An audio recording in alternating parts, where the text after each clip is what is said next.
I'm a Negro. The only way the white man can know me is to walk in my shoes. Walk in my shoes. Walk in my shoes. I'm a Negro. The only way the white man can know me is to walk in my shoes. I'm a Negro. The only way the white man can know me is to walk in my shoes. I'm a Negro. The only way the white man can know me is to walk in my shoes. I'm a Negro. The only way the white man can know me is to walk in my shoes. I'm a Negro. The only way the white man can know me is to walk in my shoes. I'm a Negro. The only way the white man can know me is to walk in my shoes. Now, I want to start this. This is WNDC, NDC, which stands for We in the Caribbean, You Ain't, NDC. And this subject, I've been really going back and forth on how I can probably offer this analogy on this subject. And what came up the most was this experience that I had while dealing with my own people. I realized that I had a certain level of education as a youngster that caused me to talk proper, to speak proper. I was well educated to some degree, and being a young black youth in the ghetto or the inner cities, into what, around my friends and whatnot, I also spoke very good Ebonics or slang or whatnot, but often I would be pointed out as, why do you talk so proper? Why do you use big words? Why do you sound like you're white? I would actually, be told by some friends that, you probably do real well with talking with, customer service or things like that. If they didn't look at your name, they probably would think that you were white. And that might sound hee hee ha ha to most people of color, but what I'm trying to say here is, I'm a Negro. The only way that you could understand me is to walk in my shoes. And so many of times when I make these kind of broadcasts, I'm actually attempting to offer some people out there the ability to do so. I find that, as we deal with these race relations and whatnot, we find ourselves stuck in this kind of communicative awkwardness, because I got a good friend of mine from Pittsburgh, white guy, stays up in the hills, hillbilly. And we often talk about, issues and whatnot. And the big one is the race card, and how he would say, so how does it feel to have a racist for your next president? And I said, well, we've had a racist for the last one, well, so-and-so, well, this, that, and the other. And I'm like, well, everyone's, in America has a certain amount of racism that they deal with in their cultures anyway. I mean, so, and we're not even going to get into politics because technically speaking, we haven't had any non-racial people, because it hasn't been as much about race as it's been about this little awkwardness into which I'm speaking of. And it's not race specific, but for white people, they would call some of their own of another culture or class, whether white trash or hillbilly or redneck or something of that nature, but they would always associate them in the realm of non-understanding.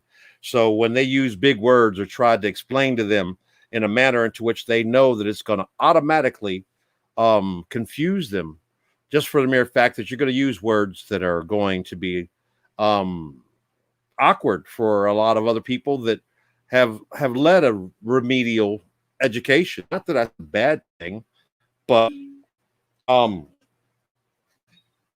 as a person of color who've dealt with the reality of living in a world, an upper metaphysical world that allows me to return back to my own culture and class and whatnot, and find myself just as comfortable on the streets in the hood as I find myself comfortable in the streets of the corporate world. And yet many on either side find themselves kind of awkward in trying to identify just who are you and what you about, because, you know, I've had difficulty in dating at this stage of my age because my looks and my persona give off an impression of straight street, pro-black, this, that, and the other kind of thing, with no intelligence involved enough that if they were to find the ability to clean me up just enough to escort them to a more upper metaphysical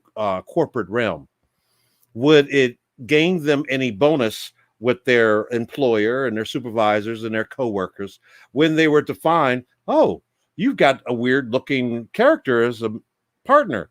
You know, I tried to talk with him, but, you know, he kept getting upset because I kept using big words, or I came at him different, or he was just out of his environment. And that's something that, you know, is not race specific per se. Each person of race will actually admit that, you know, if they have grown to a certain level of experience in life where they can cohabitate with the muckety muck with the muckety mucks, you know, more than they can with, you know, the guys down in, down in the basement or out in the field or something like that, then race becomes a conundrum of sorts when you're in that stage. You know, many of people of color, I used to work, I used to do little side jobs, and I would go help this really huge accounting firm during their tax season. I'd go in there and just give them a hand because they just needed some people to handle the amount of, mailroom stuff that needed to be done, or help out with a couple of little things, quick money, nothing says thank you like cash. And what I found is that when I would go down and, and be in that setting, and then I'd have to go up into the firm and, maybe take some mail around or do a little thing like that. And every now and then on occasion, I'd get a chance to chew the fat with a lot of the partners, and not necessarily being aware that of the corporate stigma that exists in those kind of office realms where you're in a big Fortune 500 environment. And already there's rare people of color or whatnot. My disco character, my hippie character seems to, and I'd clean up. I mean, I wouldn't go in there with, they would be surprised that, I like nice clothes too. I just happen to work in them. And they'd be like, wow, you're working in a Ralph Lauren. You're working in a Hugo Boss. That's a nice Italian tie, and yet I'd still have this same persona that normal people would consider not quite conservative enough to not stand out. We don't want you to. And that's what people of color really fear. They always fear the images of embarrassment to them. They like that street value of things, and they befriend other people of color. So the people that this would most really stand out for are a lot of the people who have Black friends. Not just people who have Black friends on a general basis, but people who have a Black friends at an upper level of management or corporate or government or business or something, where they've achieved a certain disconnect with their own culture, so that they would be more corporate people, and yet a lot of people of non-color would befriend them in a manner of wondering, so why don't you take us down to where, your homies be and this, that, and the other, and be confused when they retort with, what do you mean? You want to go to the hood or this, that, I'm not into that kind of, no, man, I don't go down there. And it's the same for people of color when they fear some cases, hey, man, I'll go hang out with you. It ain't going to be no Klan rally or something like that. And white folks go, hee, hee, hee. But people of color are dead ass serious about that because of exactly what I'm talking about here. And what makes it even more difficult, and I guess this would be another reason why our country has a mandate, a federal mandate that more people of non-color that believe in America are most importantly in need of being able to embrace and understand the perception and persona of people of color, because we've been here just as long, if not longer. And it's been most important because we're not going anywhere. And you need us more than we need you. So the people with white friends, that's the reason why interracial dating has always been difficult for people of color, especially people like myself, because people would see you as, oh, yeah, you're just a black guy. You probably got a BBC. You're just this, that, and the other. Yeah, I'd like to have you. Can you be a bull of this, that, and the other? And each one of us are so uniquely complex at the level into which we exist in cohabitating with them that they're unaware that most of the people that they're wondering or are admiring or something are people that are too dangerous for them to even attempt to play with. It's like, having a domestic wild animal that you're befriending and thinking you can just run off into the jungle and do the same with all the rest of them. And it's not like that. Well, that's kind of a weird, awkward way of explaining where this whole black experience is for someone who's of color, who find themselves in this kind of odd kind of conundrum when it comes to existing with other people. Even in the dating world, I've had people that I would talk with, and then they would get to a point where, especially up in my environment, because, there's a lot of people and, with government jobs and clearances and stuff like that exist around here too. But they got a regular life and they look for regular companionship, but they also have to, skip that fine line of not necessarily, because I'm with the law enforcement, I can't really have somebody that's got felonies and all this other stuff like that. And I don't want to, or so and so and so. And I'm not one of those cats, but from the outside looking in, part of my persona that attracts some people, that edge, usually comes with that concern. And it's even more difficult when they do find you to some degree attractive, but yet they just can't see how they would look in their corporate respectable image trying to explain this very unique eccentric black person whom is actually very intriguing to many of their white friends and bosses and supervisors and things of that nature. I have more of the occasion of associating with people who are too far up the food chain in their regular lives, in their corporate lives, during our free time and whatnot, just due to some of the things that I'm in at the level that I'm into. And the lack of just ordinary people getting that deep or being that metaphysical about it. There was a little video a while back about this corporate looking, kind of, docile guy, gets on a elevator with a little blonde chick with a little puppy or something like that in their person, and he's sitting there. He's like, oh, Lord, here we go, man. Look at this chick, he's like, yeah, and then he goes, boo, and she touches a person, this, that, and the other. He kind of giggles, more so because most people who are of color, they're looking at this dude going, man, this dude is the safest dude, period. But people of non-color are not capable of being able to identify, who's cool and who's not cool. Most people of color that get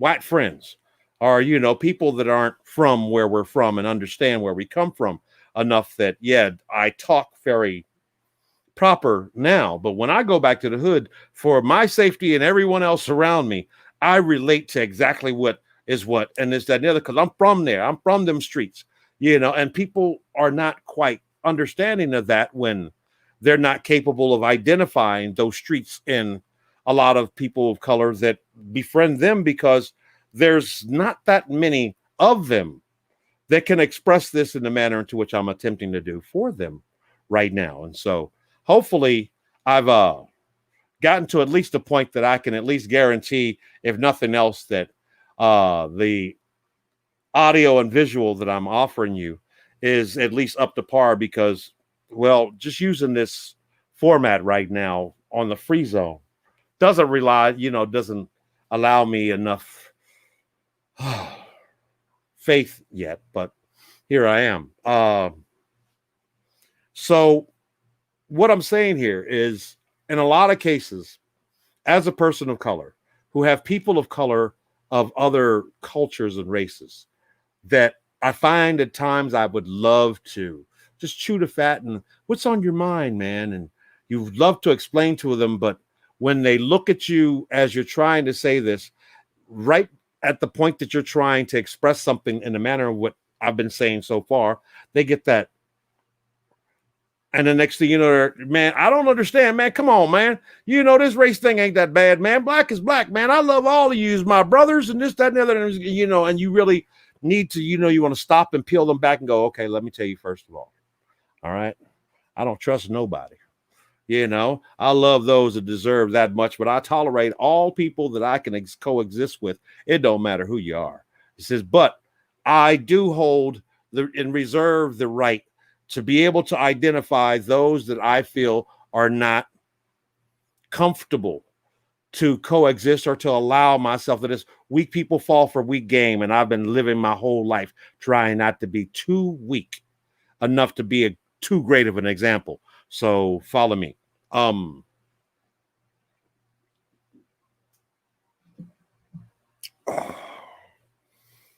As a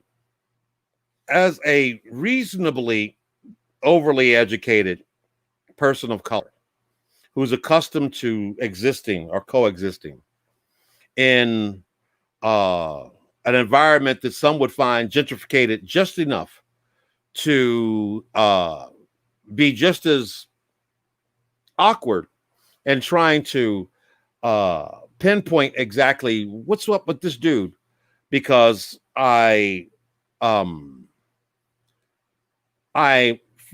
struggle with the mere fact that I'm not really interested in existing with the usual suspects in the hood that exist within this gentrified environment, but not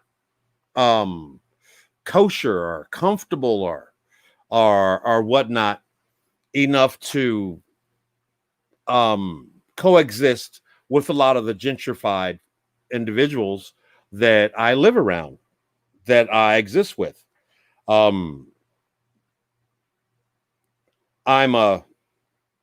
constantly aware of the awkwardness that people have when we speak, and if you speak without seeing me at all, you would think, you're talking to a white guy. He's a white guy, yeah, and that's really not necessarily too far off from the truth.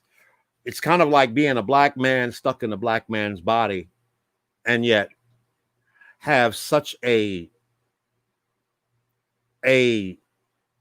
charming white character within them, enough that someone could actually be amused and attracted to the persona of everything but the image into which they see you. They look at you and they go, man, I fell in love with a guy that I listened to and dreamed of and thought that he was a perfect white man for me. Yeah. And then you show up, and no matter how well you still are able to converse the persona into which they've been attracted to, the image just throws them off. Just the mere fact that, in person, once you're in person, the blackness of my image tends to overseed my existence or instincts. I have to be very careful being a larger, more alpha type existence in the public eye when I'm dealing with people that are shorter and more powerful to some degree, and yet they're more fearful, like, getting pulled over by, a short cop, and he sees you big. Oh, you're a big one. Well, I'm going to have to, for my own protection, man, and that's a part of where I'm at in this whole subject. What white people who are really seriously interested in befriending black people enough that when even black people that are friends with white people have this need to finally just find somebody and express the difficulty that exists within them living as a perfectly respectful white person inside and a perfectly respectful black person outside, to at least enough degree that if it was more capable of us being able to convince even the most racist white person that I might be just like you. I mean, now we've had moments and times like that in the military that become conflicts. There's a lot of people who, live out there, and for a lot of people who had the problems with, these black Trump folks and stuff. I'm like, but you can't be from New York or from LA or, or something in the hood and not be able to understand why people like Herschel Walker or somebody out in the Midwest or somebody out in Texas or something like that, who happens to be pro-Trump, feels about that, because that's what makes them feel good in the environment that they're in, because it works for them, because they're a part of their community. And what we're living with now is this new sense of this community is now in a mash up between the left and the right and the reds and the blues and the, and the Confederates and the this, that, and the other, and the whites and this, that, and the other. And we're still in this state of not my daughter, due to the mere fact that we have more of these preconceived conditionings of intelligence or society, and the inability to understand that just because you feel the need to express your discomfort of others doesn't mean that you are feeling the ability to understand that, if I just ease back on a little bit of what I want and they ease back on a little bit of what they want, and we both try to at least make sure that in our easing, we are just trying to coexist, and maybe we could see more in our things. If it came down to each person having to defend their block,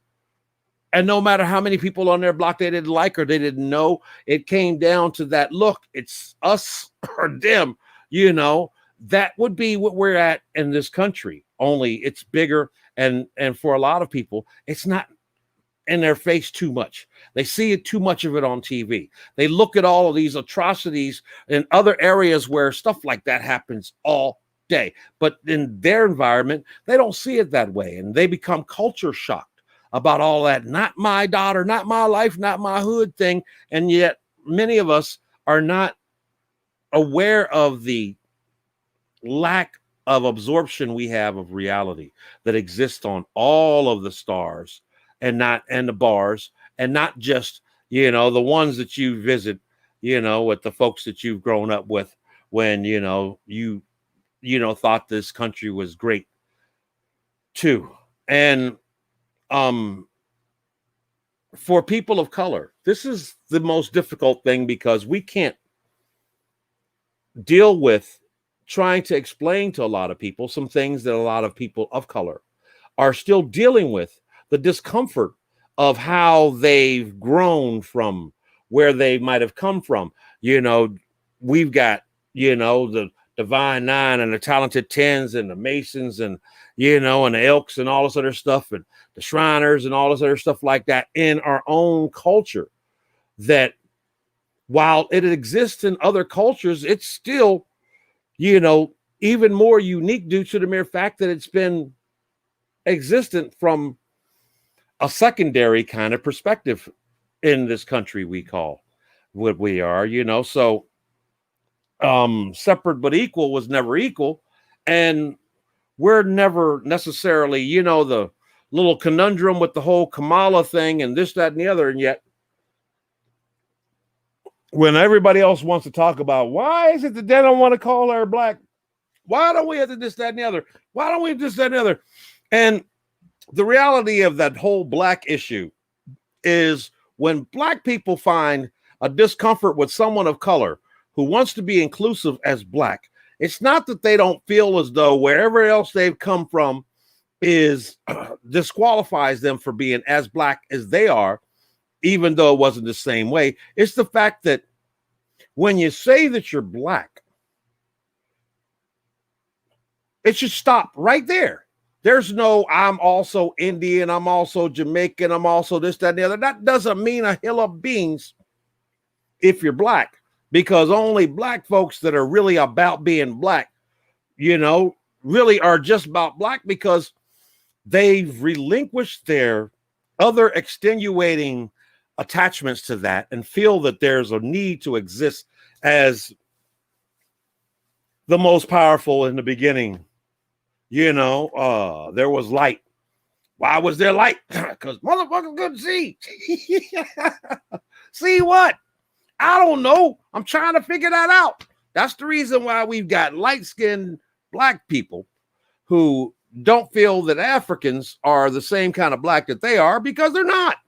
They're the evolution of certain things of that nature, to the point where a lot of people who come from other cultures struggle more as they stay here and become more blacker with trying to also express their attachment to where they've come from, because they got to go back there, and it's hard for them to express to the people that they came from, how, man, I'm still like y'all. And yet one of the most awkward things for most people of color who've never been abroad feel is no matter where they go and they think that they're going around somebody that looks like them, or they want to be around something with devoid of the folks that they be dealing with, and they get there and they get off and they're expressing everybody else. They're expecting for everybody else to go, oh, you're welcome home. Come back to Jamaica. Make it your home. But people know as soon as you get off the doggone, the tarmac or whatnot, that's an American. Not that you're black, not that you're white, not that you're, Puerto Rican or this, that, and the other. First thing, black, American. Oh, you an American. I can smell. Yeah, you American. I can tell the difference between American tourists and an African tourist, and, Asian tourists of color. All of these people still of color, you can still, and that's something that more of us, especially people of non-color, need to learn. That's the reason why we have this thing called Black History Month as a federal holiday, because it's not that you need to learn something that's going to make you feel bad about how it happened, but you need to understand that the complexities of what you're dealing with on a case-to-case basis enough that you might be the only help, the only solace for people that are, that all they have is their white friends. And they're trying to be just like this, but they can't understand. And they're going, what's wrong with you, Bobby? And he's like, man, there's some days I wish I could just take my skin off. And this, that, and that. Oh, man, why you want to do that, man? You just don't seem to understand. Man, I've been black all my life. Oh, Lord, there you go again. Why is it always got to be a race thing? That's apathy. Therein lies the problem that we've been having enough that it's now important for us to understand that in order for us to be better Americans, we have to better understand the complexities of Americans that we have never been allowed to even consider the depths and the uniqueness that exists within them, enough for them to be capable of understanding how to identify the white folks and, and blue bloods and rednecks and hillbillies and uppity mucks. And oh, you are European? What part of European are you from? Are you a Slovakian or a Crucian or British or I'm not. I don't know. Well, this is where I think it's about time for me to just let this one be what it's going to be, because I'm hoping that I've made enough sense that somebody out there might find something just enough to keep on their mind the next time that they're out and about on any average day that everybody else is catching hell everywhere, all over the world, and they just happen to be around their black friend or their friends of color whom, happen to exist more in an environment where you're accustomed to than down in the hood, with, Bobby Jimmy and them, trying to protect and defend their income at the level that most people in that environment aren't accustomed to due to their educational value and their corporate status. And be able to sit back and relate and relax and be able to understand, because you can understand how I feel trying to put myself out on Front Street tonight in a manner into which I hope that if this benefits more black friends of white folks who are not from here, but they speak kind of like I am, that they would look at me and my persona and go, man, he's a black guy. Yeah, I see what you're saying. But, I don't know, man, he ain't the kind that I'd have over the house, this, that, and the other. And you're right, because that's part of my persona. I'm not made for generalized America, because generalized America are not ready for some of the things that I've grown to exist around, respectfully. Still having to deal with the mere fact that on any given day, I walk out and I have more of a chance of running into a non-believer than anyone that could see anything more special enough about me that might even earn me a better chance at being able to be a better person for more people, being a more respectable credit to your own race by way of being able to explain its delicacies and yet its unique charm that makes me who I am. And for that reason, I am Amp Sir Easy, Alpha Master Pimp Sir Easy, Active Dominant. I'm also HafezHarris, and a lot of other things to a lot of people. Marine, American, Washingtonian, black guy. And if you found any of this to be entertaining or enlightening, worth anything else, due to this whole COVID and unemployment thing and all this other stuff, and we're all hurting out there. So, reach out to someone, even including myself, and share and like. And also, nothing says thank you like cash. You good?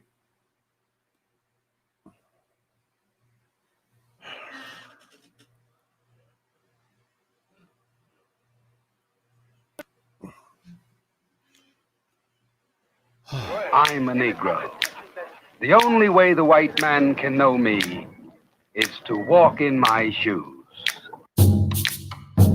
So I would hope. Walk in my shoes. Walk in my shoes. I'm a Negro. The only way the white man can know me is to walk in my shoes. It's a lot of shoes. I'm a Negro. The only way the white man can know me is to walk in my shoes. I'm a Negro. The only way the white man can know me is to walk in my shoes. I'm a Negro. The only way the white man can know me is to walk in my shoes. I'm a Negro. The only way the white man can know me is to walk in my shoes. I'm a Negro. The only way the white man can know me is to walk in my shoes.